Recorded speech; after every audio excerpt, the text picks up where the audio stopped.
Donner un chaque.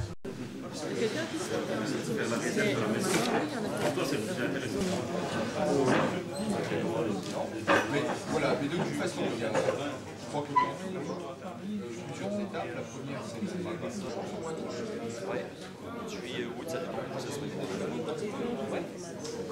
ça. Je vous donne la mienne comme ça.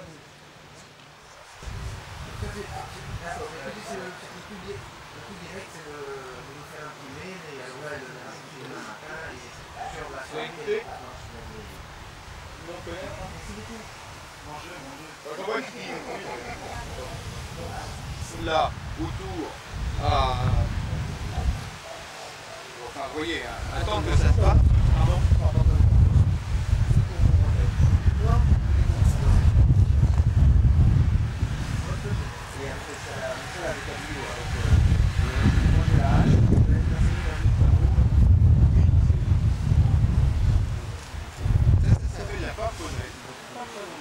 La petite pimponnette qui existe également, il rentre à Pologne. Moi, je suis jamais regardé les choses. Vraiment. Saveurs qui sont pas évidentes, mais qui, une fois bien travaillées, vont justement donner beaucoup plus de puissance et permettre d'avoir des résultats très intéressants, mais avec du savoir-faire. C'est moins évident que certaines épices. Voilà. Et donc la grande pimprenelle, elle pousse dans les prairies humides, vraiment très humides, tandis que celle-ci elle pousse plutôt avec les prairies sèches. Et elle est plus grande. Voilà. Alors, donc elle est adaptée, donc il n'y a aucun problème. Il y en a tout le temps. Elle est précoce, elle est tardive, c'est formidable. Voilà. Mais je trouve ça intéressant de la cultiver parce que c'est retrouver une tradition qui est quand même assez ancienne dans les potagers médiévaux et ultérieurs, jusqu'à il y a finalement pas très longtemps. On la mettait dans les jardins, on l'utilisait comme le persil. Tu sais, on a gardé 2 ou 3 choses, comme le persil par exemple, hein, et puis il y en a des dizaines. Personne qui connaît. Alors là c'est très intéressant parce que on a... Normalement, on trouve soit l'un, soit l'autre. On trouve soit ça, ce qui va nous intéresser d'un point de vue culinaire, soit ça qui permet de reconnaître la plante, et puis qui est utilisé à des fins médicinales.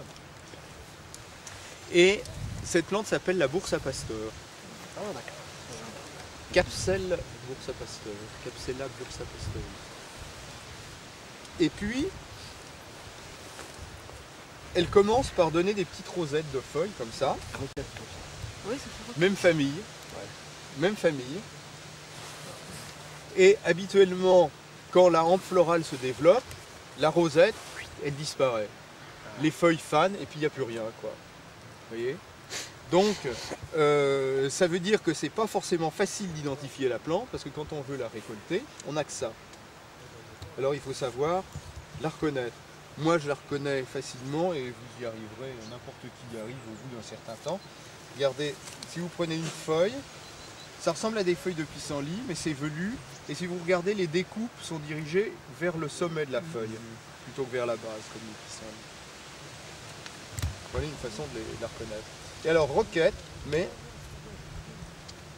Faites gaffe, il y a de la terre. Roquette, tu dis oui, c'est le goût de la roquette. Mais justement pas. Justement, ça a un goût beaucoup plus doux que la roquette.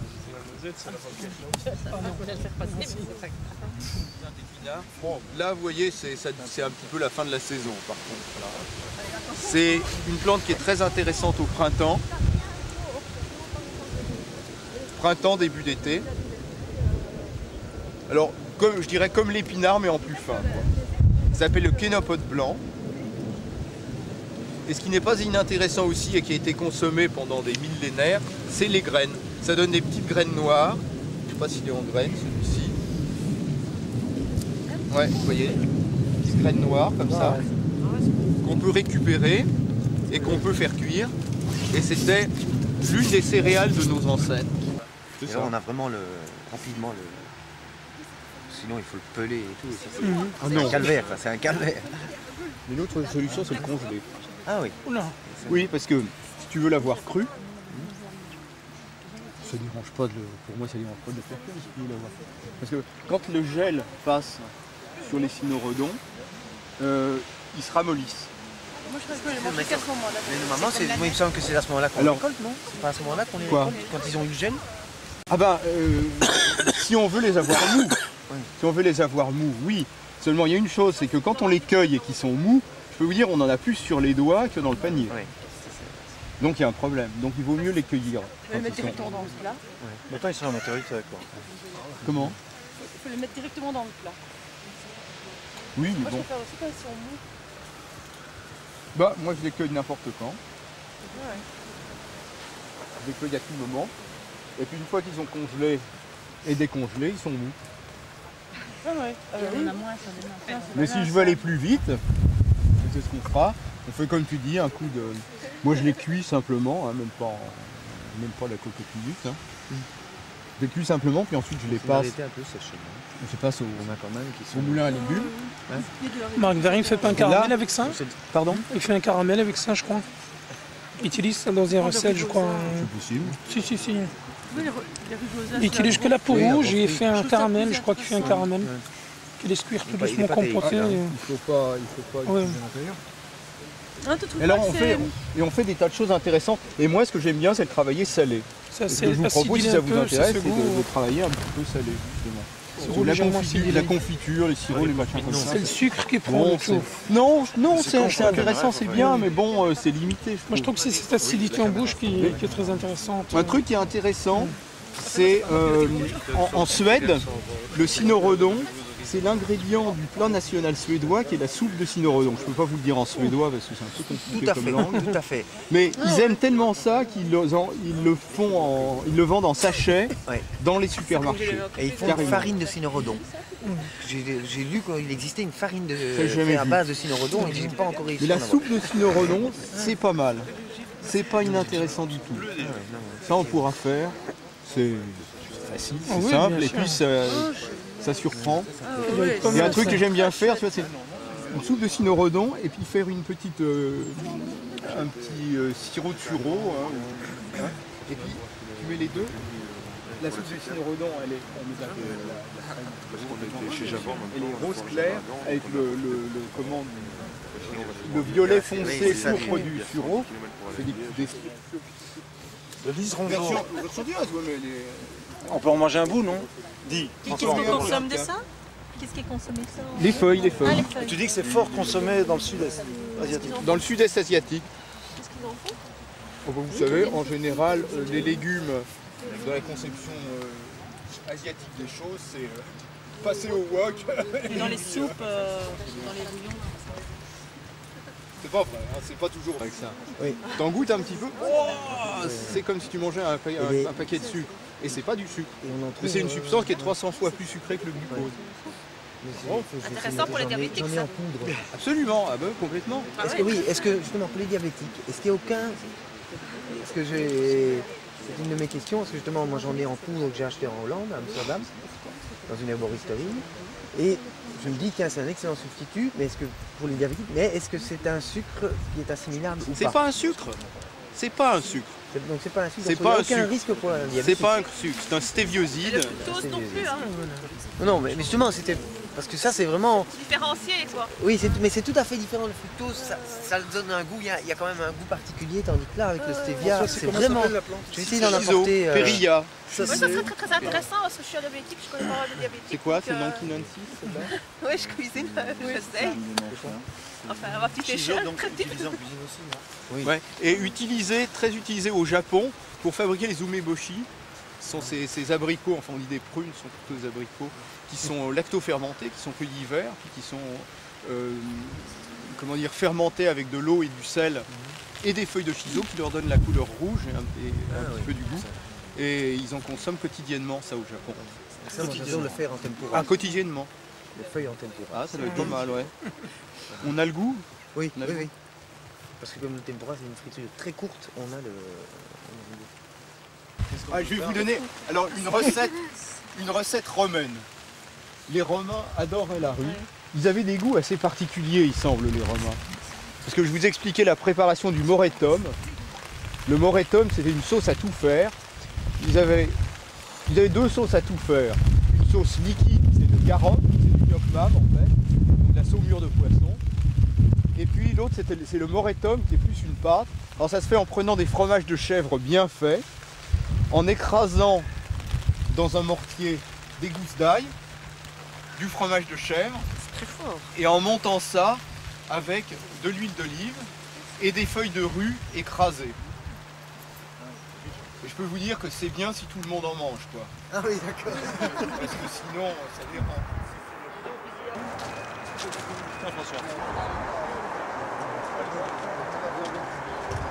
Alors, au cours du stage, je vais vous apprendre à sentir, parce que c'est pas évident de sentir. Il y a différentes façons de sentir. Là, je vous indique tout de suite comment on fait pour sentir. Vous voyez, là, dans ce cas-là, il faut prendre la feuille, et puis l'écraser entre vos doigts, et puis attendre, et sentir La réaction, progressivement. bien sûr. Vous allez me dire ce que ça sent. Ah oui, là, il faut enlever les mitaines, là, pour le moment. Même moi, C'est je un l'ai peu fait, hein. citronné, l'oseille, un peu non? Sans la feuille pour moi. Citron. C'est froissé. Oui, l'amande. Très clair. C'est assez étonnant ça. Un peu le lait d'amande, ouais. Hein? Ouais. Oui, l'amaretto. C'est pas vos doigts, Ah oui, là, oui. Ah, c'est pas... Non, non, c'est pas Là, mes doigts. c'est- C'est simplement que j'ai froissé, j'ai longtemps froissé. Et puis ce qui se passe, c'est que si vous voulez, il y a une substance qui sent rien au Là, maintenant, départ. ça vient. Et Oui, puis qui quand vient, on l'écrase, il y a ouais. une hydrolyse, c'est-à-dire il y a deux substances qui se mettent en contact. Puis il y a plusieurs substances qui sont libérées. Et ce qui est libéré, c'est d'une part du sucre, d'autre part ce qu'on appelle du benzaldéhyde. L'aldéhyde benzoïque, c'est l'essence d'amande amère. Voilà. Et malheureusement, il y a un troisième truc qui va avec, c'est qu'il y a de l'acide cyanhydrique. Oula. Ouais. Donc c'est pas comme Et ça, ma mère me disait que ces feuilles, elle les utilisait, plus exactement la cuisinière de sa mère l'utilisait, pour parfumer des crèmes. Et j'étais l'autre jour en Bretagne, j'ai un stage en Bretagne. Frotter la... Ah bah ouais, ouais, C'est même pour les... j'utilise ça pour parfumer du riz au lait. C'est bien le Je disais. Et c'est du laurier cerise, ouais. Maurice, oui. Alors, eh ben voilà justement, si on en prend trop, c'est toxique. Si on n'en prend pas trop, ça va. C'est quoi trop? Ah ben voilà, c'est ça. C'est comme la Voilà. Tanaisie. C'est que ça dépend. Voilà. Comme Comme la Tanaisie pour les crèmes, c'est toxique ça, non? En grande quantité. Non, la Tanaisie, il n'y a pas de problème. Ah bon? Aucun problème par rapport à ça. Ah, il faut en prendre. Alors c'est ça qui est très ennuyeux, vous savez, dans la nature, il faut faire attention, parfois on est un petit peu bloqué. Ça, c'est vachement agréable. C'est très chouette. Mais C'est vrai que c'est français pour bien. si vous en prenez trop, ça peut être dangereux. Ça vous allez en prendre. Prenez-en et puis passez. Et là vous allez voir, vous allez le sentir tout de suite. Si c'est la grande ciguë, on est Et vous allez me dire. C'est la carotte, ça, non? C'est de la carotte sauvage. C'est effectivement de la carotte sauvage. Vous voyez, bon là c'est trop. Hein. Il faut garder, il faut trouver ceux qui sont là ici, ceux qui restent qui sont Légèrement un peu séché. convenables. Alors, la carotte sauvage, vous attendriez à récolter la racine de la carotte. Dites oui, ça me faire plaisir. D'accord. Eh ben, mais ce qu'il y a, c'est que c'est une plante bisannuelle, c'est-à-dire que la première année, ça va vous donner des feuilles et une racine, enfin je veux dire, ce que vous les voyez dans le potager, quoi, c'est clair. Quoi. Et la deuxième année, ça va pousser, ça va vous donner ça. Et la racine. Et la racine, ici, elle est devenue un bout de bois qui est fixé en terre et qui sert à maintenir la plante, simplement, vous voyez. Mais c'est à ce moment-là que la plante va donner ses fleurs, ses fruits, puis après elle va mourir. Maintenant, celle-là, elle est raide. C'est fini. Et les fruits, là, il n'y a plus rien. Il n'y a plus rien, il est un peu trop tard, il faudra chercher. Hein. Il faudra chercher. On en profite. Alors voilà, regardez, vous allez faire ça. Et puis vous allez... Et si vous me dites que vous ne sentez rien, je ne vous croirai pas. Tiens, comme du thym. Est-ce que je pourrais dire ça? Bonbon pour la touche, je serais plus par là. Ouais. Plutôt, oui, plutôt eucalyptus. Hein. C'est un épice, hein. En tout cas, c'est intéressant ce que vous dites, parce que tous, en disant autre chose, vous dites la même chose, c'est camphré. Ah oui. Il y a une odeur camphrée là-dedans. Effectivement. Cette plante, c'est de l'armoise. Armoise vulgaire. Voilà. Alors l'armoise, quand elle est jeune, moi j'utilise des petites pousses, puis je les fais en tempura, là, les petites pousses. Ouais. C'est chouette, c'est vraiment intéressant. Et puis, par contre, plus tard, quand elle se développe là, comme ça devient franchement amer, ça devient vraiment costaud, mais bien travaillé encore une fois, donc avec doigté, eh bien, on arrive à utiliser cet arôme pour parfumer des choses, parfumer des crèmes par exemple, parfumer des flancs, parfumer des desserts, parfumer des sauces qui vont bien avec de la volaille par exemple. Pardon? Des bouillons, des choses comme ça. Bouillon de... d'infusion, d'armoise. Qu'est-ce que tu fais avec un bouillon après? Quand vous voyez une plante comme ça là, Un point noir rouge au nez. vous voyez une plante comme ça que vous dites « Ouh, ça pourrait être de la ciguë Ouais. » Alors vous commencez par faire une chose, c'est vous la touchez. Toucher quoi? Tout? Ah oui, il y a des rats. Ah oui, il y a des poils. D'accord? Elle est râpeuse, vous êtes d'accord? Oui. Eh bien si elle est râpeuse, la plante, c'est pas de la ciguë. Toutes les ombellifères, les plantes de cette famille qui sont toxiques, elles sont glabres. Glabre, c'est comme j'étais hier.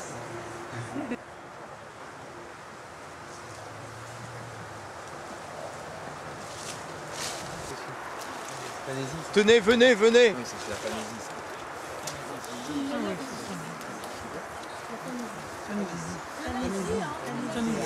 Bon bah santé, santé.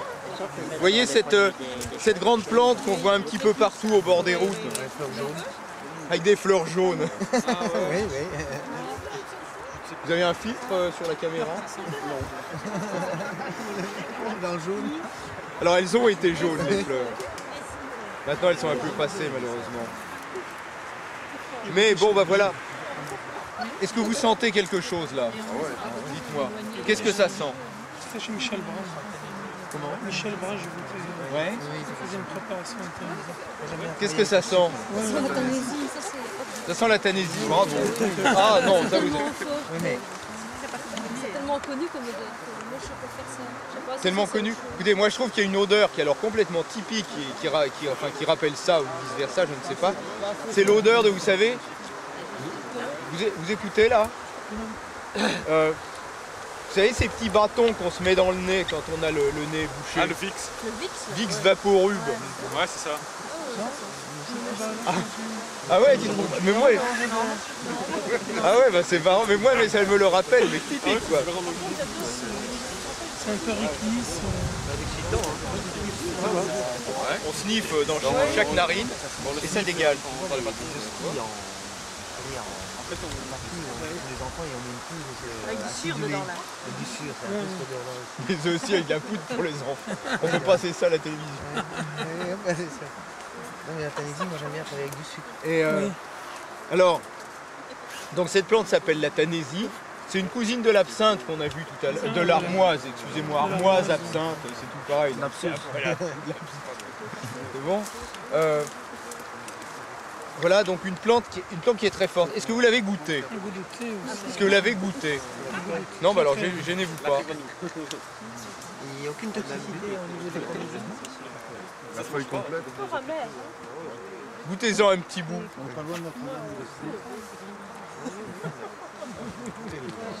C'est très amer. Donc là réside le problème. Là réside le problème. La tuyonne, c'est une cétone. C'est une substance qui a des propriétés abortives. Et qui mélangée avec de l'alcool, ça fait péter. Mais bon, donc à petite quantité, il n'y a aucun problème. Et ce qu'il y a, c'est que cette plante, vu qu'elle est amère, on ne pourra pas en abuser. Maintenant, le truc, c'est se dire, elle a cette odeur, elle a cette amertume, comment est-ce qu'on va pouvoir l'utiliser? Parce que l'amertume, c'est pas évident. Alors, il y a une substance qui va remarquablement bien avec la Tanésie, c'est le chocolat. Ouais. On fait des grandes choses avec ça. C'est le principe. Même de la myrte, c'est qualité pas chez La nous. myrrhe odorante. La Hein. myrrhe, Myrrhe, c'est ce qu'on appelle cerfeuil musqué en c'est- termes horticoles. Mais moi j'appelle ça myrrhe odorante parce que c'est pas du L'iris cerfeuil. odorante. Myrrhe odorante. Ah oui, oui, parce que Restons là, entre j'avoue nous. que ça me trouve Je suis né en France, j'ai toujours Non, connu, c'est- donc dans la région, le genêt à voler. Et il se fait que, temps de la guerre, alors on coupait les genêts, alors on liait tous les bouts de genêts avec des cordes et on plantait un bâton au milieu. Et comme il n'y avait plus de brosses de rue temps de la guerre, on balayait avec ça. Mais naturellement, les ancêtres appelaient ça les nièces. Les nièces. Les nièces. Ah. Et ce site, c'était des terrains de culture et des prairies. Et quand on allait jouer, on disait on va jouer dans les nièces. Et donc ça venait de nos ancêtres, enfin. Le nièce, ça veut dire friche. Non.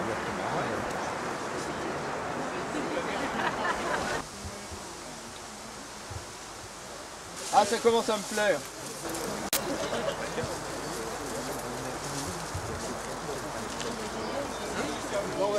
Qui a le sac de la lière? Il y en a plein. Au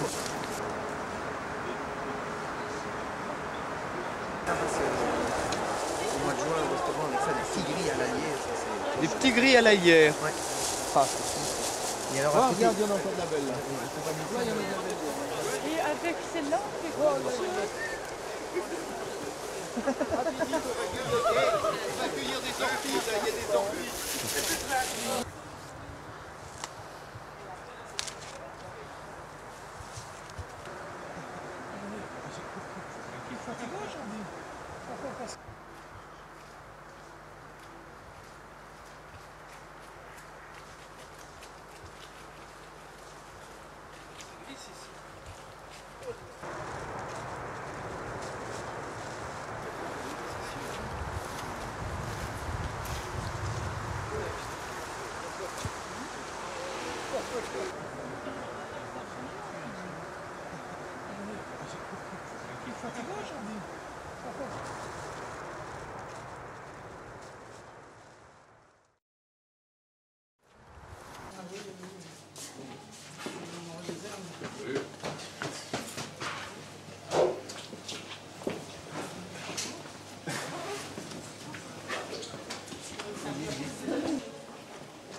Qu'est-ce qu'on a ici?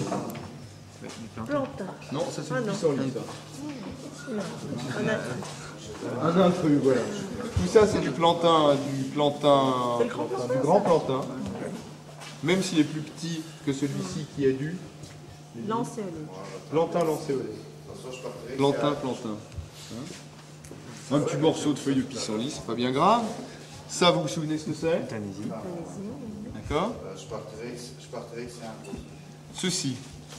La feuille de Spondide. Spondyle. Ah, spondyle. Spondyle. J'en profite pour trier un petit peu hein, en même temps. Tiens, tout ce qui est bonbon, on met là-bas. Voilà. Berce spondyle. Et ici, voilà donc ces fruits. Voilà, pendant une semaine, on va faire botanique. Alors on dira fruits même quand ça a l'air d'être des graines. Bon. Puis voilà. D'accord? Ici, tiens, puisqu'on est dans la même famille, dans le même genre de truc, quelques fruits de carottes. Il me semblait qu'on en avait davantage. Oui, il me mais semblait Oui, moi aussi. Ouais. peut-être les retrouvera-t-on. Des sacs ailleurs. Ici, avec ces petites... Un oseille. voilà, l'oseille des prés. Oseille des prés. On n'en a pas trop. Camomille. Alors ça, vous l'aviez... Enfin, on l'a trouvé en revenant. Tenez. Froissé et santé. C'est vraiment beau. Camomille allemande. Ouais. Voilà. Ça. Trèfle. Voilà, fleur de trèfle. Et ceci, tous ceux qui s'en souviennent, je vais vous dire vraiment, elle est vachement sympathique. Vraiment, il y en a qui sont autrement plus violents. Chenille au lagarde ou... Écoute, on pourrait la farcir. Donc je la mets avec les déchets. Crier aussi, c'est pas mal. Ben voilà. Alors écoutez, c'est une... Ah, On oublie l'armoise. elle est où l'armoise? Ah oui. Donc les sommités d'armoise, tout au bout. Et ceci que j'ai trouvé, et j'ai été très étonné quand tu m'as fait sentir ça, c'est de l'absinthe. C'est ce qu'on va distiller en Provence. Elle n'a pas l'odeur évidemment de l'absinthe méridionale. C'est juste pour l'anecdote, ça. Alors voilà, on a une récolte qui n'est pas la plus faramineuse que j'ai jamais connue de ma vie, mais qui est en tout cas plus qu'honorable pour les conditions du jour. Donc, ceci étant posé, on a les ingrédients. Alors on a d'autres ingrédients de base qu'on va pouvoir utiliser. Et maintenant, à vous de faire fonctionner votre imagination pour qu'on décide tous ensemble, et surtout qu'on mette en pratique, qu'on réalise un repas pour ce soir. Voilà. Alors, qui a des idées par rapport à tout ça? Moi, au départ, je proposais de faire simple, c'est-à-dire une entrée, un plat, un dessert. S'il y a des petits à côté, ma foi. Oui, bien sûr. Hein? Le tout est une question de temps. Si on pouvait manger vers 7h30, 8h, je trouve que ce serait bien. On a 10 à travailler, c'est bon.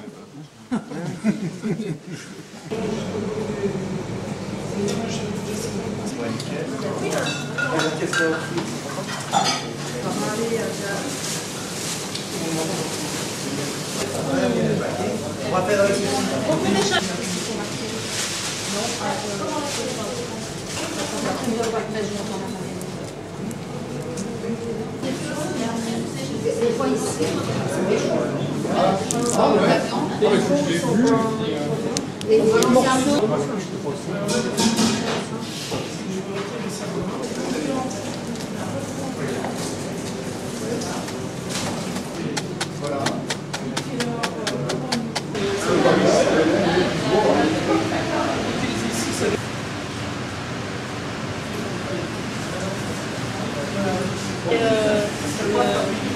Si on en a pris, mais bon, on va pas les...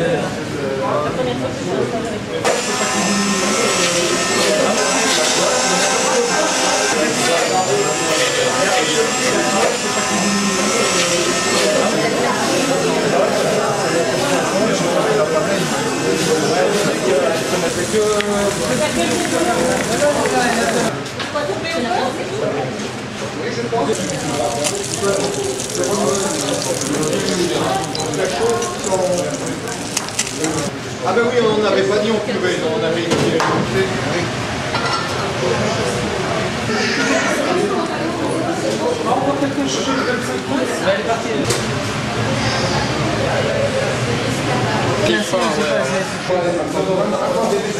Laissez-moi parler.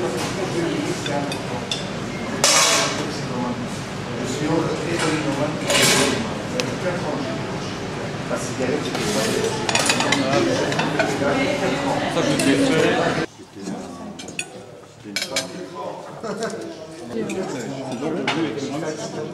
Alors... Si on n'a pas beaucoup de sous, on vit bien.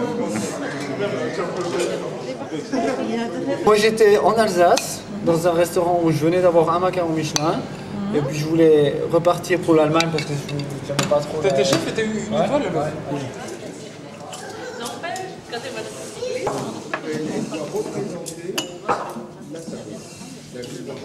On est seul, c'est de la fin.